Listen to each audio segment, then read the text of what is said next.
সীমাস kitchen and লাইফস্টাইলে আপনাদের সকলকে স্বাগত। আজকে সীমাস কিচেনে কচি এঁচোড়ের কোপ্তা রান্না হবে, আপনারা আমার সঙ্গে থাকুন।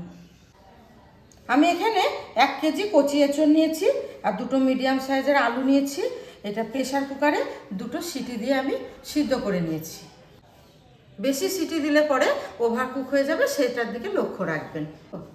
সিদ্ধ করা এঁচোড় আর আলুটাকে আমি ভালোভাবে চটকে নিচ্ছি।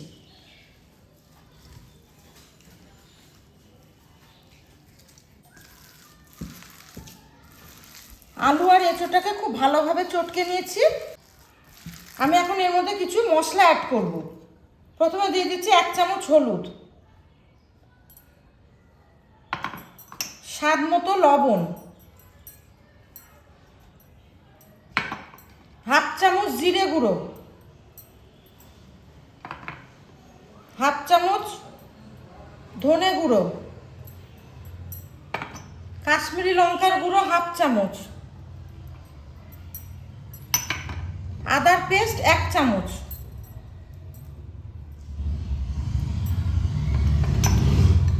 চিনি,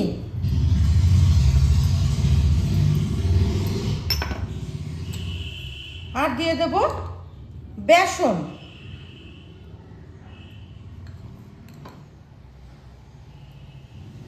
সব শেষে দেবো চালের গুঁড়ি।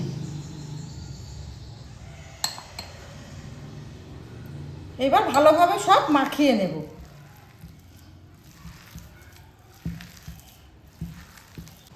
সব মশলাগুলো দিয়ে এটা খুব ভালোভাবে মাখা হয়ে গেছে। এবার আমি আরো 2টো মশলা অ্যাড করছি।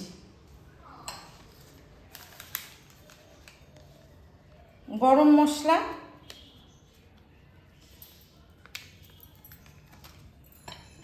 শুকনো লঙ্কার গুঁড়ো।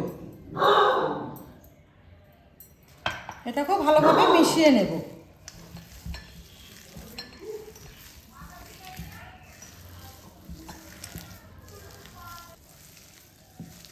সব মশলাগুলো খুব ভালোভাবে মাখানো হয়ে গেছে। এবার আমি কোপ্তাগুলো বানাবো। এবার আমি কোপ্তাগুলোকে শেপ দিয়ে নেব। হাতে তেল মেখে নিয়েছি। এবার আমি কোপ্তাগুলো শেপ দিয়ে নেব।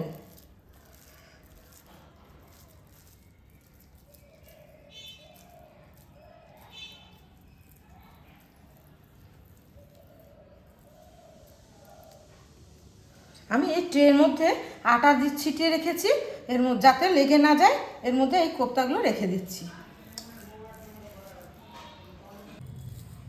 এইভাবে সব কোপ্তার শেপগুলো আমি দিয়ে নেব। দেখুন বন্ধুরা, এঁচোড়ের কোপ্তাগুলো সব শেপ দেওয়া হয়ে গেছে। কাঁচা অবস্থাতে কত সুন্দর লাগছে আর কত লোভনীয় লাগছে। তেল গরম হয়ে গেছে, কোপ্তাগুলোকে ভেজে নেব।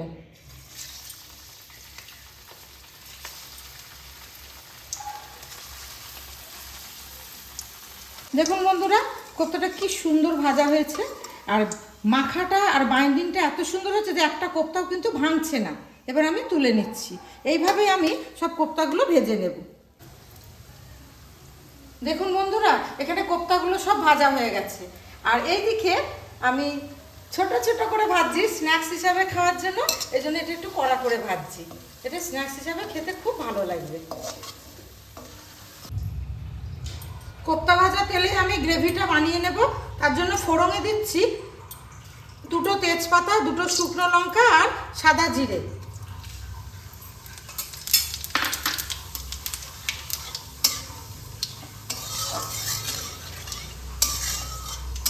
এবার আমি দিয়ে দিচ্ছি পেঁয়াজ বেটে রেখেছি 3টে, সেই পেঁয়াজ বাটাটা দিয়ে দিচ্ছি।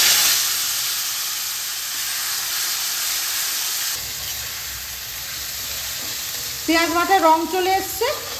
এবার আমি দিয়ে দেব এখানে 1 চামচ আদা বাটা।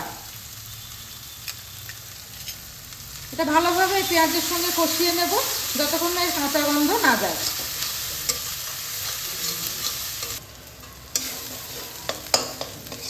আদার কাঁচা গন্ধটা চলে গেছে। এবার আমি এর মধ্যে কিছু শুকনো মশলা অ্যাড করে দেব। 1 চামচ ধনে গুঁড়ো, 1 চামচ জিরে গুঁড়ো, 1 চামচ শুকনো লঙ্কার গুঁড়ো,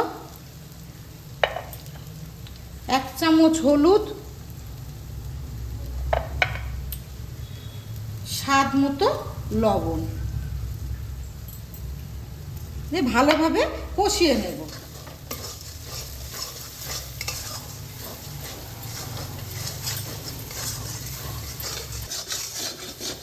মশলাগুলো খুব ভালোভাবে কষানো হয়ে গেছে। দেখুন বন্ধুরা, তেল ছেড়ে গেছে। এবার আমি এখানে টক দই ফেটিয়ে রেখেছি, এটা এর মধ্যে অ্যাড করে দেব।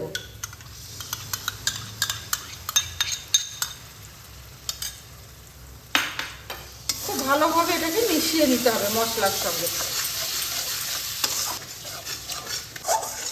মশলা কষানো হয়ে গেছে, এবার আমি এর মধ্যে দিয়ে দিচ্ছি গরম জল।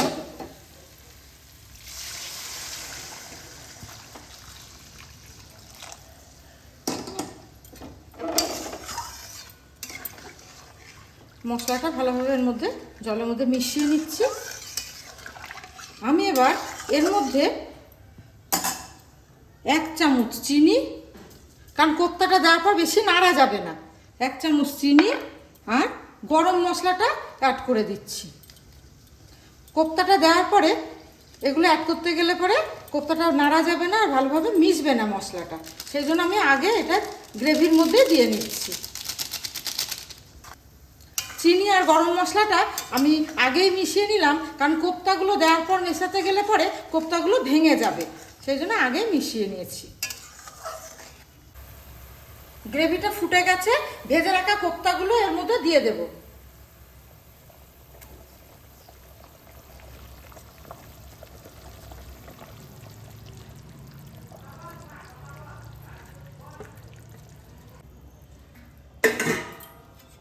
এঁচোড় আলু সবই সিদ্ধ করা আছে, ভাজার পরও কিছুটা সিদ্ধ হয়েছে, সেই জন্য আমি এটাকে ঢাকনা চাপা দিয়ে 5 মিনিট কুক করে নেব।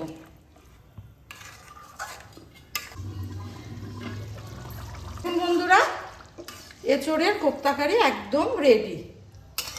কত সুন্দর হয়েছে দেখতে, কতটা লোভনীয়। আর এইটুকু ঝোল আমাদের রাখতেই হবে, এইটুকু গ্রেভি আমাদের রাখতে হবে, কারণ এইগুলোটা টেনে নেবে, কোপ্তাগুলোতে গ্রেভিটা টেনে নেবে। এবার আমি নামাবার আগে 2 চামচ ঘি দিয়ে দেব। এই ঘিটা দেওয়ার ফলে এই কারিটা খেতে খুব ভালো লাগবে, খুব সুস্বাদু হবে।